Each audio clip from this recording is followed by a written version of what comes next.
आप सभी का आज के इस सेशन में स्वागत है। आज हम इस स्टॉक एक्सचेंज कंसेप्ट का टेक्निकल वर्जन जो हम कर रहे हैं उसकी ये फर्दर क्लास है। तो आप ध्यान से मेरी बात को सुनेंगे बेटा। स्ट्रेट थ्रू प्रोसेसिंग, पहले आप ये समझिए कि यहाँ पर आपने देखा बीएससी और एनएससी के अंदर बोल्ट और नीट जो सिस्टम है, ऑटोमेटेड ट्रेडिंग सिस्टम्स होते हैं जो ऑटोमेटिकली ऑर्डर्स को मैच करते हैं, कॉन्ट्रैक्ट्स को मैच करते हैं। तो यहाँ पर अब एक सवाल उठता है स्टूडेंट के मन में कि सर इतने सारे, जब फ्रैक्शन ऑफ सेकंड से आप ट्रांजैक्शन कर सकते हैं, यानी एक सेकंड का भी 10वां हिस्से में एक ट्रांजैक्शन पूरी हो सकती है। एक ट्रांजैक्शन, एक ऑर्डर मैच होने में कितना समय लग सकता है? जितना आपको कीबोर्ड के एक बटन प्रेस करने में समय लगता है, इतना समय लगता है।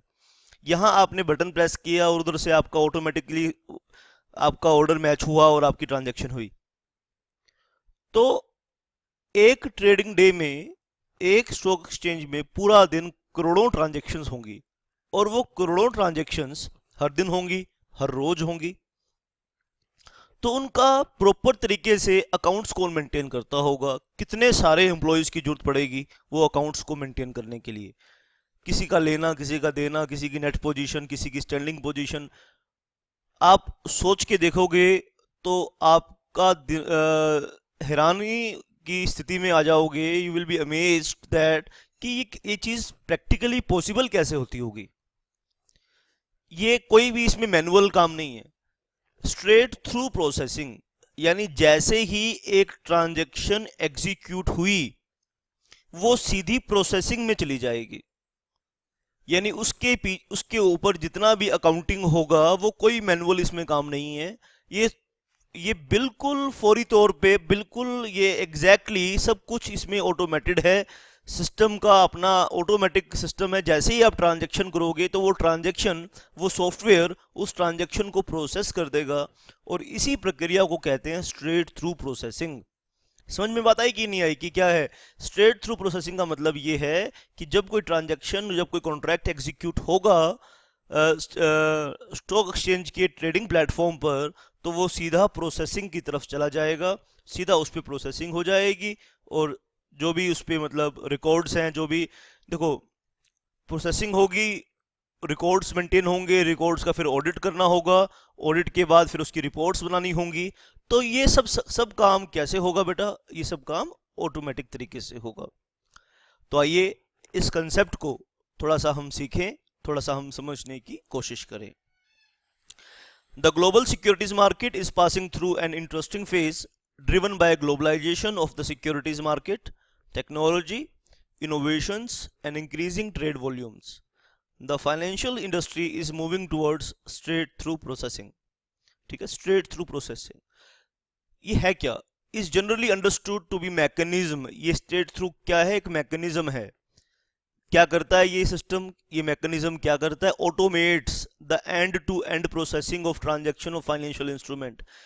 ऑर्डर प्लेसमेंट से लेके, एग्जीक्यूशन से लेके, सेटलमेंट से लेके, ये पूरा प्रोसेस को ऑटोमेट करता है। ऑटोमेट मतलब इसमें कोई भी इंसानी दखल नहीं है, ह्यूमन इसमें इन्वॉल्वमेंट बिल्कुल नहीं है। It involves use of system to process और control all elements of the work flow of a financial transaction. अभी एक फाइनेंशियल ट्रांजेक्शन अगर आप ये सिस्टम ना हो तो पहले आप, एक आदमी उसे रिकॉर्ड करेगा, एक आदमी उसे ऑर्डर को मैच करेगा, ऑर्डर मैच करने के बाद फिर फर्दर अकाउंटिंग की जरूरत पड़ेगी, फिर उसका सेटलमेंट की बारी आएगी, सेटलमेंट के बाद फिर ये कंफर्म होगा कि सेटलमेंट हो चुकी है, अकाउंट से पैसा जा चुका है, स्टॉक एक्सचेंज को उसका हिस्सा मिल चुका है, ब्रोकर को उसका हिस्सा मिल चुका है। ये सब चीज़ें बेटा, कमीशन हैं, गवर्नमेंट को टैक्स मिल चुका है, कितने सारे इसमें देखो, कितने सारे, एक अनार और कितने सारे बीमार। एक ट्रांजेक्शन के पीछे कितने सारे हैं, ब्रोकर को कमीशन चाहिए, स्टॉक एक्सचेंज को अपना हिस्सा चाहिए, गवर्नमेंट को अपना टैक्स चाहिए, बायर को सिक्योरिटीज चाहिए, सेलर को उसका पैसा चाहिए। ये सब सिस्टम ऑटोमेटिक तरीके से काम करता है। एसटीपी, एसटीपी बोले तो straight through processing, allows electronic capturing and processing of transaction. देखो दो बातें इसमें नोट की है। एसटीपी में अगर आ जाए आपको एग्जाम में तो दो बातें, दो वर्ड्स जरूर लिखना। STP allows the electronic capturing, एक तो ट्रांजैक्शन को इलेक्ट्रॉनिकल कैप्चर करता है और फिर उसे प्रोसेस भी करता है। processing of transactions in one pass from the point of order originating to final settlement, यानी जहां से ऑर्डर ओरिजिनेट होता है और जब तक उसकी फाइनल सेटलमेंट नहीं हो जाती तो सब ट्रांजेक्शन्स को ये ऑटोमेटिक तरीके से ऑब्जर्व करता है। STP thus streamlines the process of trade execution and settlement and avoids manual entry and re-entry of the details of the same trade by different market intermediaries and participants। देखो बेटा, कोई खरीद रहा है, कोई बेच रहा है, एक एक फ्रैक्शन ऑफ सेकंड से हजारों ट्रांजेक्शन्स होती हैं। तो आप ये सिस्टम समझ गए, स्ट्रेट थ्रू प्रोसेसिंग क्या है, ये पूरे सिस्टम को ऑटोमेटिक कर देता है। शाबाश बेटा। क्या फायदे होते हैं इसके, आप मैंने इसको कंसेप्ट आपको बता दिया, अब आपको फायदे बता देते हैं। Advantage of straight through processing as under reduced risk, human error का क्योंकि स्कोप नहीं है, ह्यूमन इन्वॉल्वमेंट नहीं है, तो रिस्क कम है इसके अंदर। Automation of manual process minimising errors, improved operational efficiency in handling larger volumes, operational efficiency आपकी बढ़ जाती है क्योंकि सॉफ्टवेयर तो हजारों ट्रांजेक्शन्स को इकट्ठा संभाल सकता है, तो इंसान नहीं संभाल सकता। Facility movement towards shorter settlement cycle T+1, जहाँ शॉर्टर सेटलमेंट साइकिल है T+1 है, वहाँ पर फैसिलिटेट करवा सकता है। ये पॉसिबल हो सकता है कि करोड़ों ट्रांजेक्शन्स को फिल्टर करना, उसे उनकी अकाउंटिंग करना, फिर उनकी पोजीशन को असर्टेन करना कि किसको क्या देना है, क्या किसी से लेना है, ये इंसानी बस का काम नहीं है, ये ऑटोमेटेड तरीके से होता है। लोअर कॉस्ट पर ट्रेड, क्योंकि जब ट्रांजेक्शन ऑटोमेटेड तरीके से होंगी तो इंसानी इन्वॉल्वमेंट, ह्यूमन इन्वॉल्वमेंट उसमें कम होगा, तो लोअर कॉस्ट पर ट्रेड, उसमें कॉस्टिंग कम आएगी ट्रेड की। Timely settlement of trades and instructions, timely settlement तभी हो सकता है जब ऑटोमेटिक सिस्टम हो ही। एलिमिनेट्स पेपर वर्क, सबसे इंपॉर्टेंट चीज पेपर वर्क इसमें एलिमिनेट हो जाता है सारा। enables increased cross border trading, greater transparency with clear audit trail, increase competitive advantage of our market, messaging standards as per ISO 15022 standards। ये स्टैंडर्ड क्या होता है, जब आप एक कोई काम करते हैं, रोज करते हैं, रूटीन में करते हैं, तो आपका वो प्रोसेस स्टैंडर्डाइज हो जाता है। आप एक स्टैंडर्ड बना लेते हैं, तो उस स्टैंडर्ड को यहाँ पर हम पहचान करते हैं ISO 15022 जो स्टैंडर्ड्स हैं इस फील्ड के अंदर, ठीक है। तो उस स्टैंडर्ड के अकॉर्डिंग काम होता है, यानी एक काम जो ट्रांजैक्शन होगी तो उसके डिफरेंट फैसेट्स जो होंगे, डिफरेंट आयाम होंगे, जो उसके डिफरेंट प्रोसेस होंगे, वो एक स्टैंडर्डाइज तरीके से होंगे। Straight through processing thus aims to bring, ये बड़ा एडवांटेजेस एग्जाम में आ चुका है क्वेश्चन, तो आप इसको लर्न करेंगे, ठीक है। तो ये कंक्लूजन बताया है, straight through processing thus aims to bring in non duplication of work, efficiency and automation of the manual procedural right from the trade initiation to settlement process. So SEBI had mandated the use of straight through processing system for all institutional trades with effect from July 2004. In order to regulate the STP service, it had also issued SEBI STP Centralized Hub and STP Service Provider Guidelines 2004, ठीक है। STP Guidelines इसको short form में कह देते हैं, which also prescribes। तो ये question exam में आ सकता है कि STP को इंडिया में रेगुलेट करने के लिए कौन से रूल्स हैं, तो ये 1 2 3 नंबर का छोटा क्वेश्चन यहाँ बन सकता है बेटा। तो आपको ये याद रखना है, SEBI STP centralised hub and STP service providers guidelines 2004, या शॉर्ट फॉर्म में से STP गाइडलाइंस भी कहते हैं, which also prescribes the model agreement between the STP centralized hub and the STP service providers. STP guidelines prescribe the eligibility criteria and conditions of approval for the STP centralized hub and the STP service providers, ठीक है। तो अब इसमें ये STP service providers भी अलग से होते हैं, तो कौन वो STP सर्विस प्रोवाइडर हो सकते हैं, इसकी गाइडलाइंस में उसकी एलिजिबिलिटी नॉर्म्स लिखी हैं, उनके ऑब्लिगेशंस लिखे हैं, उनकी रिस्पॉन्सिबिलिटीज लिखी हैं। डिटेल में हमें वो पढ़ने के लिए नहीं आपकी बुक अलाउ कर रही, सिर्फ ये बताया है कि गाइडलाइंस में क्या लिखा हुआ है, ठीक है। तो बेटा ये आप करेंगे, STP पे शॉर्ट नोट आ सकता है, what do you mean by straight through processing. Question बड़ा क्वेश्चन आ सकता है जहां मीनिंग और एडवांटेजेस इकट्ठा पूछ लेगा। एक छोटा क्वेश्चन आ सकता है कि इसमें कौन से रूल्स एंड रेगुलेशंस एप्लीकेबल होते हैं, STP गाइडलाइंस 2004 को यहाँ रेफर करना है, और उन गाइडलाइंस में क्या लिखा है। उस गाइडलाइंस में ये लिखा है कि STP प्रोवाइडर्स कौन होंगे, उनकी एलिजिबिलिटी क्या होगी, उनके राइट्स एंड ऑब्लिगेशंस क्या होंगे, ये आपने उसमें लिखा। DMA, direct market access, DMA की बात हम करेंगे। अब यहाँ पे बेटा बात समझ में आई, बात यहाँ समझ लीजिए, मैं आपको डीएमए,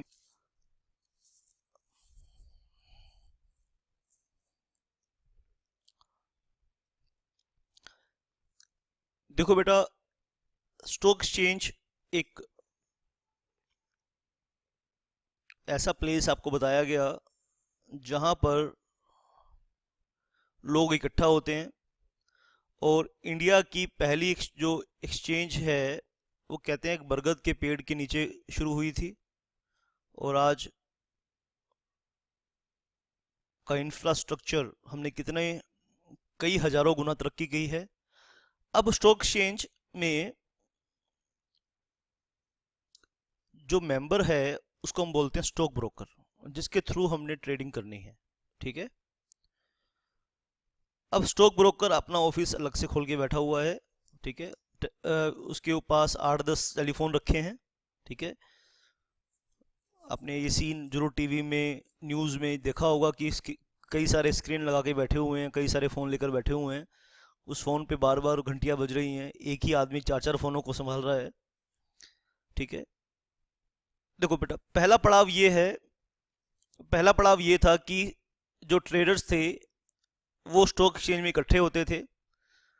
अगर आपने वो लाइव देखना है तो गुरु फिल्म देखना, एक पिक्चर आई थी जिसमें अभिषेक बच्चन शायद हीरो था, उसमें वो शुरू की स्टॉक एक्सचेंज को दिखाया गया है उस फिल्म में। अगर आपने देखी हो तो वहाँ उस, नहीं भी देखी तो एग्ज़ाम देखने के बाद देखना कि स्टॉक एक्सचेंज में पहले काम कैसे होता था, ठीक है। आज भी कई स्टॉक एक्सचेंज में इस तरह से काम होता है, ऐसे कि नहीं आजकल नहीं होता, आजकल भी वो काम होता है, लोग इकट्ठे होते हैं और डायरेक्ट होता है, लेकिन बहुत कम होता है आजकल। दूसरा दौर ये आया कि स्टॉक ब्रोकर ने ऑफिस खोल लिया, और हम लोग क्या करते थे, स्टॉक ब्रोकर के ऑफिस में इकट्ठा होने लगे, और वहाँ पे डायरेक्ट, यहाँ क्लाइंट बैठा है, ये ब्रोकर है, ये उसके क्लाइंट्स हैं, ब्रोकर रेट कोट करता है, क्लाइंट कहते हैं खरीद ले बेच दे, ये ऑफिस है उसका स्टॉक ब्रोकर का, यहाँ क्लाइंट्स बैठे हैं सारे, ठीक है। फिर उसके बाद, ठीक है, उसके बाद एक तीसरा दौर ये आया, ठीक है, जब स्टॉक ब्रोकर को हम टेलीफोन करते थे, ठीक है, स्टॉक ब्रोकर को हम टेलीफोन टू टेलीफोन कन्वर्ज होती थी। अब ये टेलीफोन टू टेलीफोन भी होने लगे जब फोन आम हो गए। फोन पहले इतने आम नहीं थे लोगों के पास, सेकंड और थर्ड में इतना फर्क नहीं था, सेकंड और थर्ड फेज में ज़्यादा फर्क नहीं था। अब जो ये डीएमए आया ना, ये फोर्थ स्टेज पर आया, डीएमए, डायरेक्ट मार्केट एक्सेस। इसमें क्या है कि ब्रोकर, जो ब्रोकर है ना, वो अपने सॉफ्टवेयर का पासवर्ड क्लाइंट को दे देगा। अब क्लाइंट को ना तो फोन करने की जरूरत है, और ना उसे ब्रोकर के ऑफिस में आने की जरूरत है, ना स्टॉक एक्सचेंज के पास जाने की जरूरत है।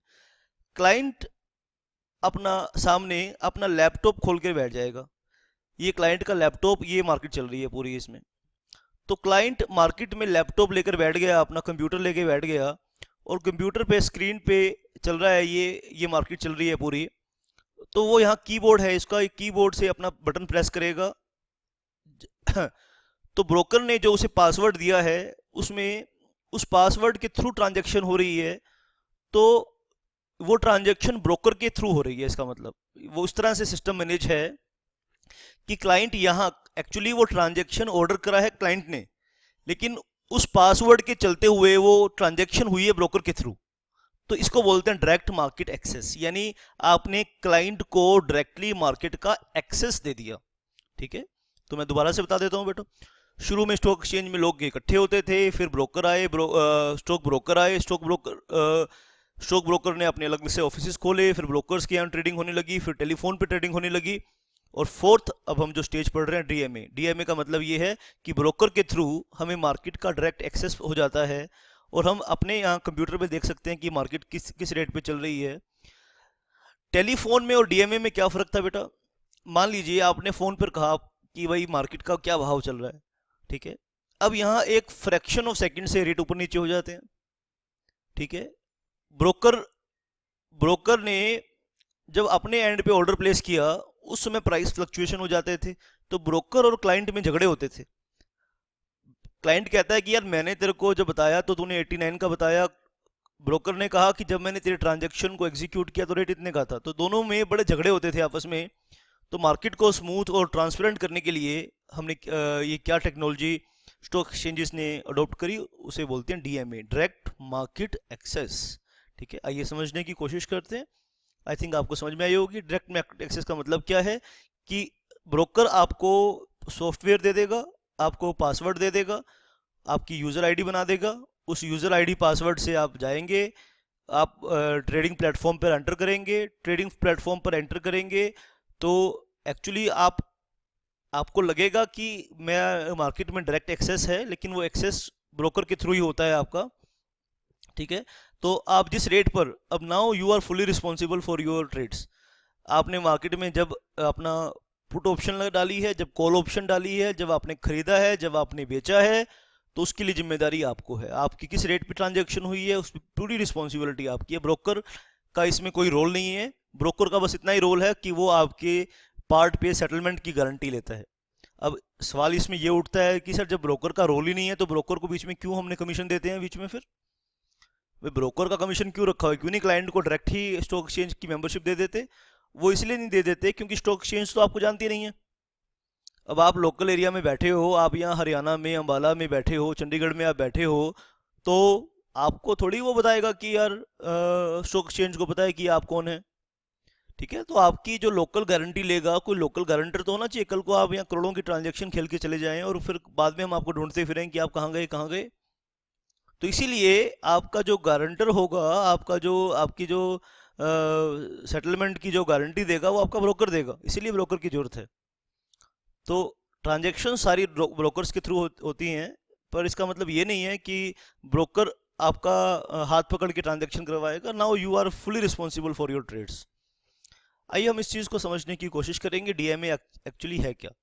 DMA is a facility. कहते हैं जी एक फैसिलिटी है। क्या करती है जी फैसिलिटी? फैसिलिटी क्या होती है? जहाँ कोई बेनिफिट मिले आपको, उसको फैसिलिटी बोलते हैं ना। भाई फलानी फैसिलिटी, यहाँ बहुत अच्छी फैसिलिटीज़ थी। हम जाते हैं ना कहीं पर, ठीक है ना, आप कहीं जाते हैं, किसी की फंक्शन में जाते हैं, किसी के घर जाते हैं, कहीं घूमने जाते हैं, तीर्थ स्थान पे जाते हैं आप, तो आप कहते हैं यार वहाँ बहुत अच्छी फैसिलिटीज़ थी हमारे लिए। तो डीएमए क्या है? एक फैसिलिटी है। ये फैसिलिटी क्या प्रोवाइड करती है? Which allow brokers to offer clients direct access. समझ में आ रही है कि नहीं आ रही बेटा? बोलो, मक्खन के जैसे समझ में आ रही है कि नहीं आ रही?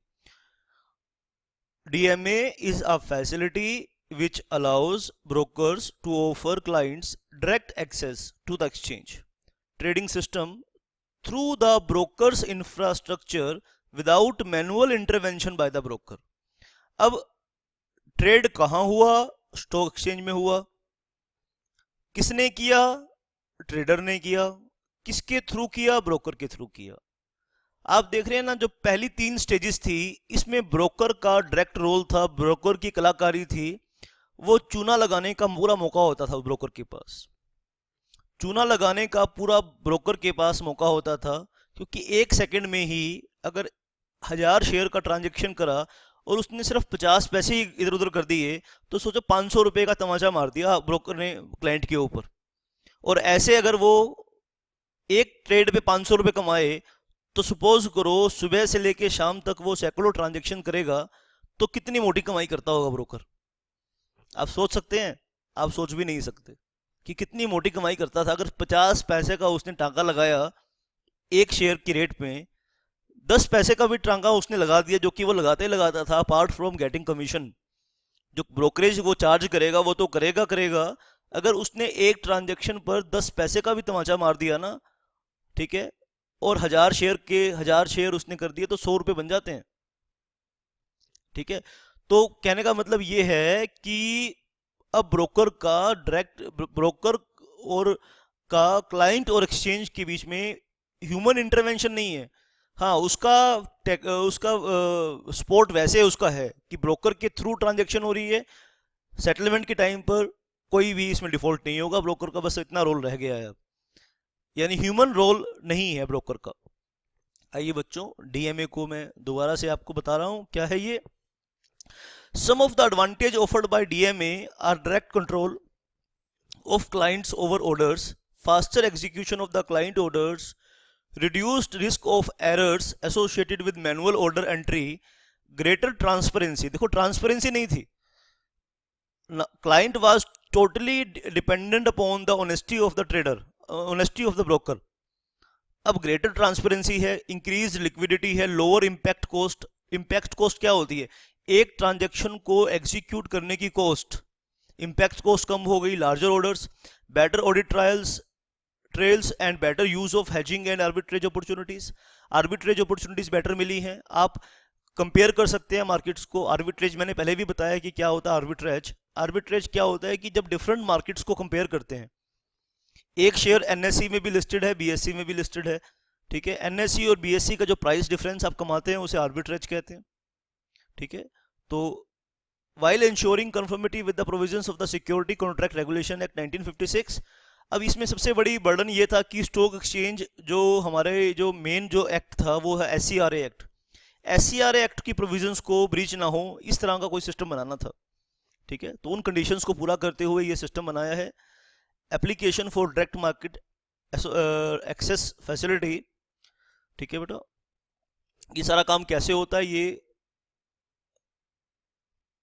ये सब बातें इसमें हमने पढ़नी है बेटा। आइए इसे हम समझने की कोशिश करेंगे और पढ़ने की कोशिश इसे हम करेंगे। शाबाश। डीएमए का मतलब सीखा। Application for direct market access facility. Brokers interested to offer DMA facility shall apply to the respective stock exchanges, giving details of the software and system proposed to be used, which shall be duly certified by a security auditor as reliable। ठीक है। तो एक software provide किया जाएगा broker and पे, एक reliable software provide किया जाएगा। Stock exchange should grant approval or reject the application as the case may be and communicate its decision to the member within 30 calendar days of the date of completed application submitted to the exchange। तो exchange के पास एक application जाती है कि DMA facility देना चाहते हैं broker अगर क्लाइंट को, तो स्टॉक एक्सचेंज का अपना एक डिस्क्रिप्शन है। अगर स्टॉक एक्सचेंज किसी एक पर्सन जो रिनाउंड पर्सन है, जो डिफॉल्टर है, जो मार्केट में डिफॉल्ट करता है, उसे डीएमए नहीं देना चाहती स्टॉक एक्सचेंज, तो उसे मना भी कर सकती है। तो स्टॉक एक्सचेंज का एक डिस्क्रिप्शन है कि अगर किसी क्लाइंट को नहीं देना चाहते वो फैसिलिटी, तो मना कर सकते हैं, ठीक है। तो कुछ कंडीशंस फुलफिल करनी पड़ती हैं ब्रोकर्स को, उसके लिए ठीक है बात रखी गई है आपके सामने। ऑपरेशनल स्पेसिफिकेशंस क्या हैं? All DMA orders shall be routed to the exchange trading system through brokers trading system. अब डायरेक्ट मार्केट एक्सेस है, लेकिन इसका मतलब ये नहीं है, एक नेगेटिव क्वेश्चन एग्जाम में आया था। क्वेश्चन की लैंग्वेज क्या क्या थी वो आप सुन लीजिए। क्वेश्चन की लैंग्वेज ये थी कि क्या डीएमए के आने से ब्रोकर्स का रोल खत्म हो गया है, ठीक है, ठीक है। क्वेश्चन नोट कर लीजिए आप। Is DMA reduce the role of share brokers in stock exchange trading mechanism.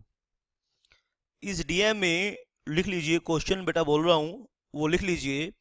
Is DMA reduced the risk of, is DMA reduced the risk of share brokers in stock exchange trading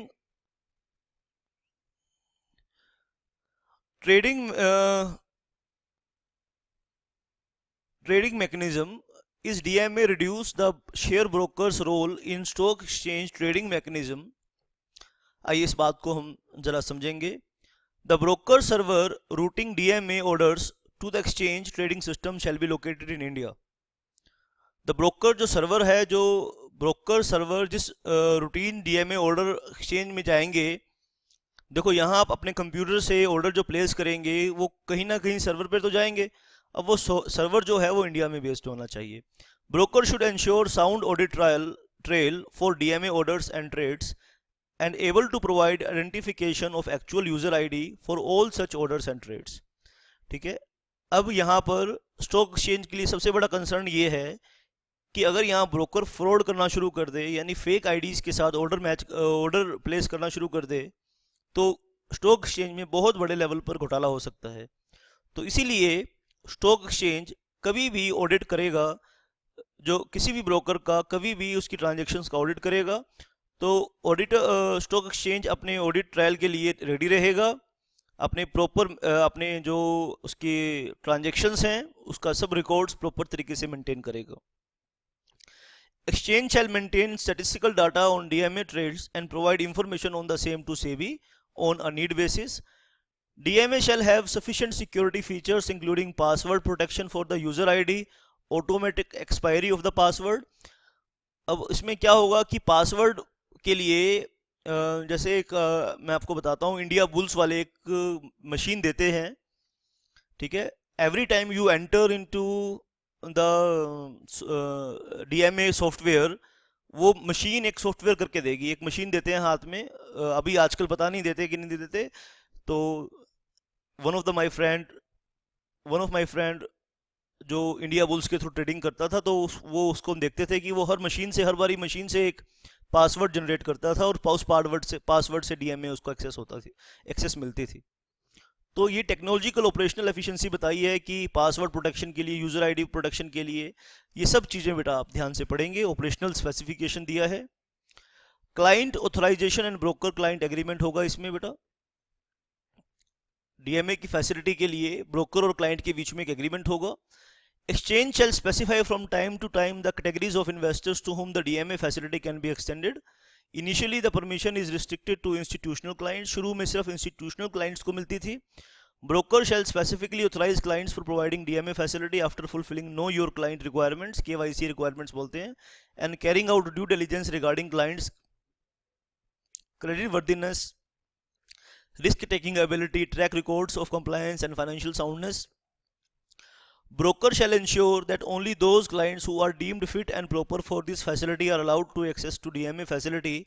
Broker shall maintain proper records of such due diligence.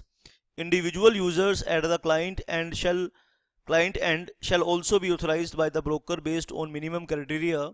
The records of user ID details, user ID and such authorization shall be maintained by the broker.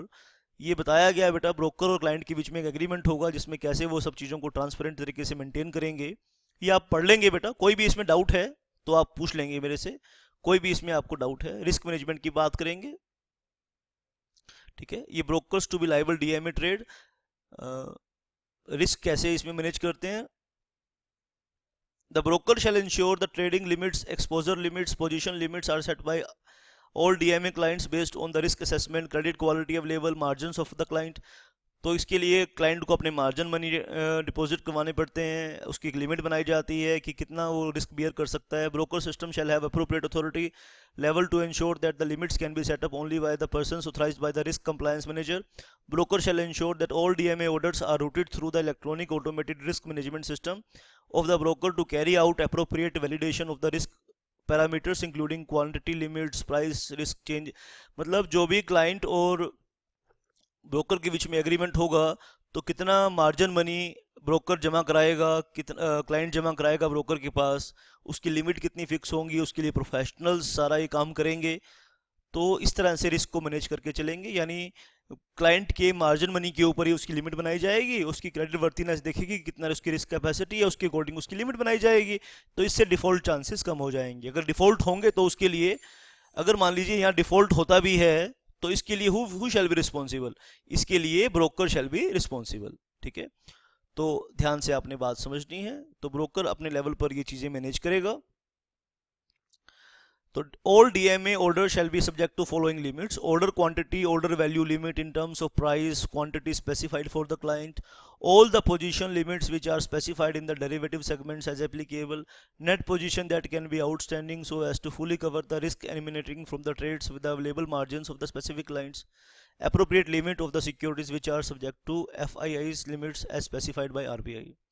जो foreign institutional investors हैं और उनके लिए RBI ने जो limits prescribe की हैं उसके अकॉर्डिंग ब्रोकर एफआईआईएस की लिमिट्स को, फॉरेन इंस्टीट्यूशनल इन्वेस्टर्स की लिमिट को प्रिस्क्राइब करेगा, ठीक है बेटा। Broker may provide for additional risk management parameters as they may consider appropriate. ये तो थी कॉमन बात, लेकिन ब्रोकर अपने लेवल पर अलग से कुछ पैरामीटर बनाना चाहे तो बना सकता है रिस्क को मैनेज करने के लिए।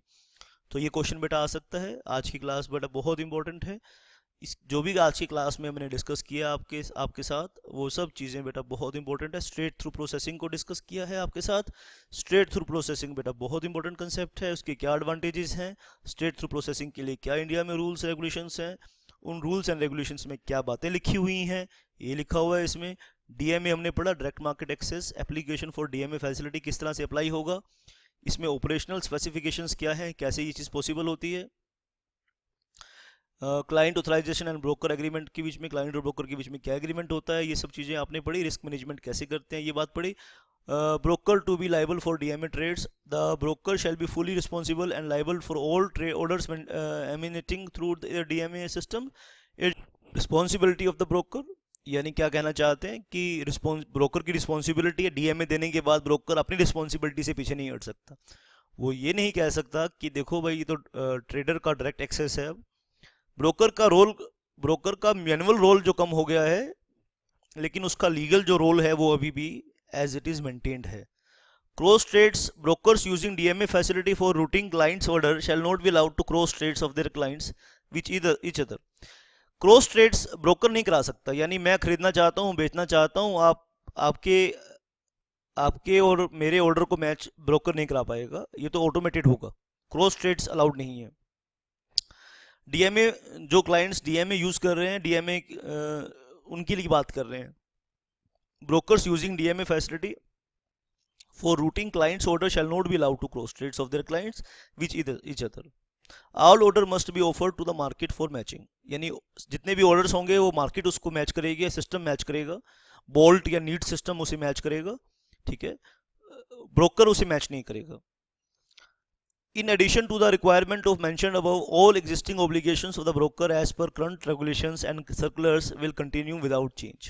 Exchanges may also like to specify additional safeguards conditions as may be deemed fit for allowing DMA facility to their brokers. Demutualisation of stock exchange का मतलब बेटा सिक्योरिटी कॉन्ट्रैक्ट रेगुलेशन एक्ट में बता दिया था मैंने आपको। एसएमई मैंने आपको बता दिया था क्या होता है, इसके क्या बेनिफिट्स होते हैं एसएमई के, आप इसे ध्यान से पढ़ लेंगे। अब ये स्टॉक एक्सचेंज का चैप्टर आपका फिनिश होता है यहाँ पर, ठीक है। तो कोई भी आपको इसमें डाउट है किसी भी टॉपिक में तो आप उस टॉपिक को बेटा मेरे से डिस्कस कर सकते हैं। व्हाट्सएप सपोर्ट रहेगा आपके एग्ज़ाम तक, और एग्ज़ाम तक ही क्यों, जब तक आप इस लाइफ इस फील्ड में जब तक आप 100% कामयाब नहीं हो जाते, once you are my student you will always remain my students, ठीक है। आप एक बार मेरे स्टूडेंट हैं तो हमेशा के लिए हैं। कोई भी आपको कभी भी डाउट आएगा लाइफ में, कभी भी आपको कोई इसमें इस सब्जेक्ट से रिलेटेड कुछ भी आपको डाउट है लाइफ में किसी भी स्टेज पर, I am always ready to tender my support to you. Thank you very much for watching.